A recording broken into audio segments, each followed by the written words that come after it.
你有冇試過，當聽到唔同立場嘅言論，心裏面即刻升起防衛，未細聽就急住反駁，又或係有人批評你所喜歡嘅事物，瞬間血壓飆升，內心有個聲音大喊，佢哋根本唔識。呢股怒火背後嘅原因係佢同我哋唔係同一路人，我哋將世界簡化為我哋同佢哋喺我哋以外嘅，往往被當成敵人。呢個正係我哋不自覺地被部落主義控制咗。部落主義係一種深植喺我哋基因裏面嘅心理傾向，讓我哋唔自覺地將世界劃分為我哋同埋佢哋。對於我哋自己人，我哋會自然咁產生信任、忠誠與合作，但對於佢哋外人則會觸發懷疑、警惕，甚至係敵意。呢個唔係你嘅錯，亦都唔係一種特定文化嘅缺陷。呢一套機制曾經係我哋祖先能夠喺嚴酷嘅遠古環境中生存落嚟嘅關鍵。然而，呢一套為遠古草原設計嘅生存軟體，喺今日高度連結嘅全球化社會，卻常常失靈，甚至成為我哋靈性成長最大嘅絆腳石。我哋早已經唔使擔心被其他部落搶奪水源，但呢個古老嘅程式依然喺背景中瘋狂運轉。睇睇我哋嘅網絡世界，就係部落主義最活躍嘅舞台。喺美國，你係支持左派定係右派？喺香港，你係屬於黃色陣營定係藍色陣營？你手機用蘋果定係安卓？支持邊個球隊？素食者定係肉食者？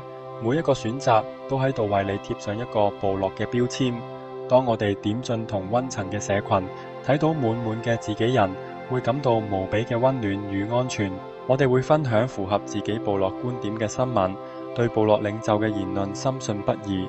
同時，我哋會用最尖酸刻薄嘅語言去攻擊、嘲諷，甚至非人化嗰啲外人。我哋唔再將對方視為一個活生生、有住複雜情感與思想嘅個體，而只係一個標籤、一個敵人，甚至妖魔。另一方面，我哋亦都會因為部落主義偏袒自己人。我哋中意嘅球員、崇拜嘅偶像，俾人哋控訴犯罪，我哋未睇證據，第一時間會認為佢哋係無辜。有啲政治領袖鐵證如山地挪用公款被定罪，支持者會認為係政治迫害。我哋對自己人有住較寬鬆嘅道德容忍度，甚至合理化佢哋嘅行為。呢一點喺邪教圈子入邊更加係顯而易見。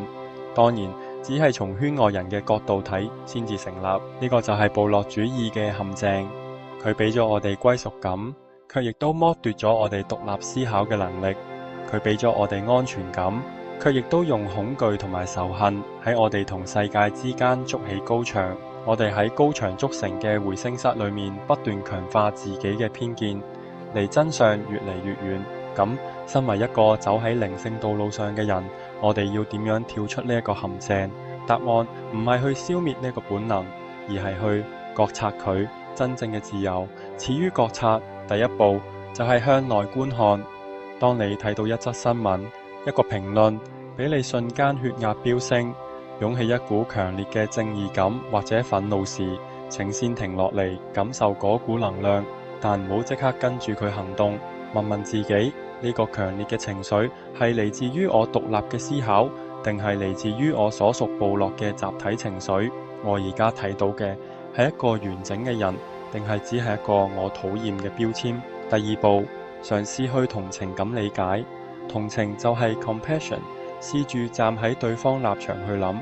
理解亦都唔等於認同，但理解對方係溝通嘅第一步。試住帶住慈悲嘅好奇心去提問點解佢哋會咁樣諗，喺佢哋嘅部落裏面，佢哋嘅故事係乜嘢？佢哋信奉嘅價值觀係咪亦都為佢哋帶嚟咗我哋同樣渴望嘅歸屬感與安全感？當你開始真正去理解對方嘅脈絡，而唔係急住反駁，嗰道名為佢哋嘅牆就會開始出現裂縫。呢一種我哋、你哋嘅標籤係所有紛爭嘅開端。好多人生日願望曾經許下世界和平，卻冇諗過係每個人，包括自己內心嘅不和平，造成世界不和平。標籤造成個人內心嘅分裂、社會嘅分裂、國家之間嘅鬥爭。我哋或許無法改變別人，但先從自己做起，係減少紛爭嘅第一步。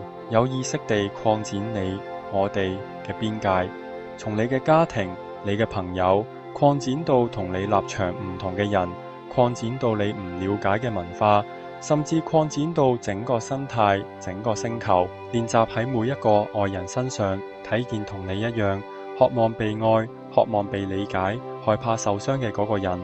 呢個就係從二元對立走向合一意識嘅修煉。呢條路並唔容易，因為你要對抗嘅係寫喺 DNA 裏面嘅古老恐懼。